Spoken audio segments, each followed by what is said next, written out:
जहिना हमर दिल दुख बैठा तोरो दुखे तौगे, जहिना हमर दिल दुख बैठा तोरो दुखे तौगे। की होय छै दिल के दर्द तोरो कहियो बुझे तौगे, कि जब कोई तोर सके तो याद हमर गे तो, कि जब कोई तोर सके तो याद हमर गे तो।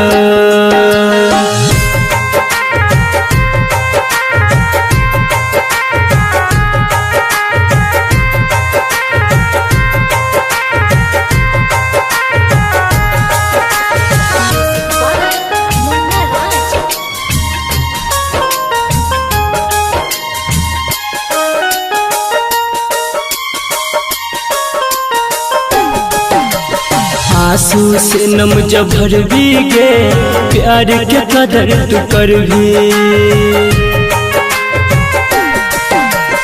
आंसू से नम जब भर भी गे प्यार के कदर तू कर भी।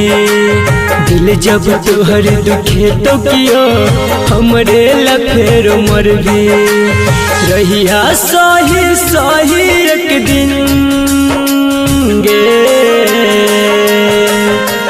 रहिया सही सही एक दिन तोरो सुझे तौगे, कि जब कोई तोर सके तो याद हमर गे तो, कि जब कोई तोर सके तो याद हमर गे तो।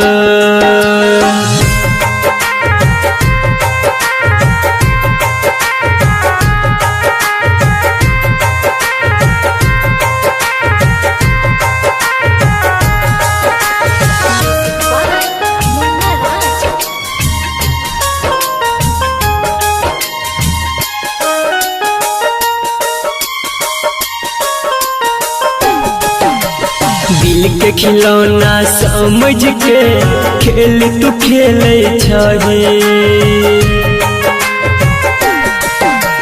दिल के खिलौना समझ के खेल तू खेले छही। धके गम अभिमन्यु के दर्द न झेल छही। राइटर विकेसी संदीप कहे,